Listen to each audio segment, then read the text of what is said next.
दोस्तों, दिनाक्षी short hand में आपका स्वागत है। अगर आप चैनल पर नए हैं तो चैनल को सब्सक्राइब करें और बेल आइकन ज़रूर दबाएं। आज की संपादकीय डिक्टेशन 780 शब्दों की एक डिक्टेशन रहेगी, जो कि 80 शब्द प्रति मिनट की गति से बोली जाएगी। अगर आपको उस डिक्टेशन की स्पीड को 100 शब्द प्रति मिनट करना हो तो आप YouTube पर स्पीड के ऑप्शन में जाकर स्पीड को 1.25 कर सकते हैं। इस डिक्टेशन की डेमो आउटलाइंस आप हमारे टेलीग्राम ग्रुप से प्राप्त कर सकते हैं। और अगर आपको इस संपूर्ण संपादकीय मैटर की सभी एडवांस आउटलाइंस और वाक्यांश की आवश्यकता है तो आप हमारा स्पेशल पेड बैच ज्वाइन कर सकते हैं। हमारे पेड बैच में दी गई एडवांस आउटलाइंस और वाक्यांश की सहायता से आप शॉर्ट हैंड को 120 प्लस की गति में लिखने में सक्षम होंगे। इस बैच को ज्वाइन करने के लिए आप डिस्क्रिप्शन बॉक्स में दिए गए मोबाइल नंबर पर व्हाट्सएप कर सकते हैं। तो चलिए डिक्टेशन को स्टार्ट करते हैं। डिक्टेशन 5 सेकंड बाद स्टार्ट होगी। Ready, start. झारखंड की हेमंत सोरेन सरकार के भविष्य को लेकर जिस तरह असमंजस कायम है वह राज्य के हित में नहीं, इसलिए और भी नहीं क्योंकि झारखंड इन दिनों कई गंभीर समस्याओं से दो चार है। जब सरकार को इन समस्याओं से जूझना चाहिए तब वह खुद को बचाने में जुटी हुई है और इस क्रम में अपने विधायकों को राज्य के बाहर भी ले गई है। इसका मतलब है कि जैसे राज्य सरकार अपनी जिम्मेदारियों का सही तरह से निर्वहन नहीं कर पा रही होगी, वैसे ही साझा सरकार के विधायक भी जब उन्हें अपनी जनता के बीच होना चाहिए तब वे दूसरे राज्य में हैं। हैरानी नहीं कि राज्य की जनता के साथ शासन और प्रशासन भी असमंजस से ग्रस्त हों। असमंजस से ग्रस्त प्रशासन आवश्यक फैसले करना तो दूर रहा, फैसले लेने से ही इनकार करता है। यदि हेमंत सोरेन के नेतृत्व वाली सरकार को समर्थन दे रहे सभी विधायक उनके पीछे खड़े हैं तो फिर उन्हें रांची से रायपुर ले जाने का क्या औचित्य?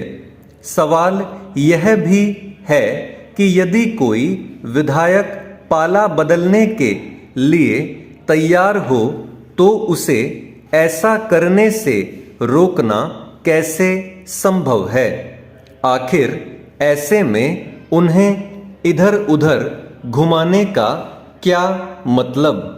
इसकी अनदेखी नहीं की जा सकती कि अभी हाल में जब शिवसेना में टूट हुई तो उद्धव ठाकरे गुट के कई ऐसे विधायक एकनाथ शिंदे गुट के पाले में चले गए जिन्होंने बागी विधायकों को समझाने बुझाने का जिम्मा अपने सिर लिया था। विधायकों को छत्तीसगढ़ ले जाने के सवाल पर वहां के मुख्यमंत्री भूपेश बघेल ने यह कहा है कि यदि वे झारखंड में रहते तो भाजपा को उन्हें खरीदने का मौका मिल जाता। पता नहीं उनका यह अंदेशा कितना सही है, लेकिन आखिर क्या कारण है कि कांग्रेस के विधायक कुछ ज्यादा ही टूटने को तैयार रहते हैं? जो भी हो, यह ठीक नहीं कि पद के दुरुपयोग मामले में फंसे हेमंत सोरेन को लेकर चुनाव आयोग जिस नतीजे पर पहुंचा है उसे सार्वजनिक करने को लेकर झारखंड के राज्यपाल देर कर रहे हैं। इस देरी का कोई मतलब नहीं। यह सफाई गले नहीं उतरती कि राज्यपाल विधि विशेषज्ञों से सलाह ले रहे हैं। क्या सलाह लेने में इतना अधिक समय लगता है? हेमंत सोरेन की ओर से मुख्यमंत्री पद के दुरुपयोग मामले में चुनाव आयोग चाहे जिस नतीजे पर पहुंचा हो, ऐसे अनुमान अधिक अहमियत नहीं रखते कि वह इस्तीफा देकर फिर से मुख्यमंत्री पद की शपथ ले सकते हैं और 6 माह में चुनाव जीतकर फिर विधायक बन सकते हैं, क्योंकि अंदेशा केवल यही नहीं है कि उनकी सदस्यता खारिज हो सकती है, अंदेशा इसका भी है कि उन पर चुनाव लड़ने की रोक भी लग सकती है। चेंज। बिहार में जमीन के लिए सबसे अधिक विवाद होना चिंताजनक है। जमीन के लिए खूनी संघर्ष यहाँ आम बात है। अक्सर भूमि विवाद में हत्या तक की खबरें आती रहती हैं। आंकड़े चिंता पैदा करते हैं। अभी स्थिति यह है कि वर्ष 2021 में देश भर में जमीन विवाद के कुल 8,848 मामले दर्ज किए गए, जिनमें सबसे अधिक 3,336 मामले बिहार में दर्ज हुए। ऐसे में इस समस्या का समाधान हमें समय रहते ढूंढना होगा। गांव स्तर पर ही ऐसी व्यवस्था बनानी होगी जहां जमीन संबंधी अगर कोई शिकायत मिलती है तो उसका शीघ्र निपटारा कर दिया जाए।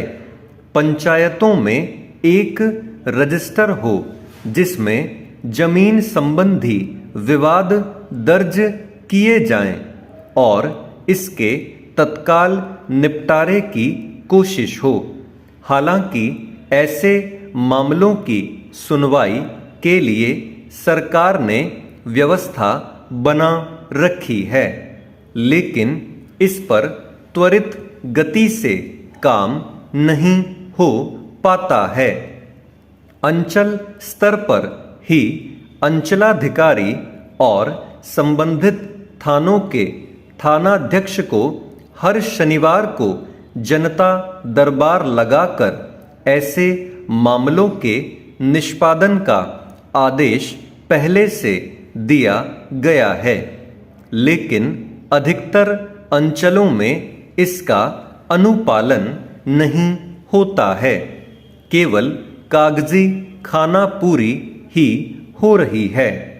अनुमंडलाधिकारी और DCLR के यहाँ भी मामलों का अंबार लगा रहता है।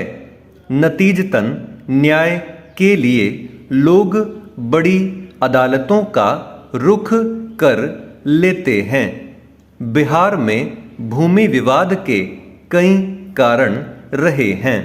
इनमें सबसे अधिक विवाद मौखिक बंटवारे की वजह से होता रहा है।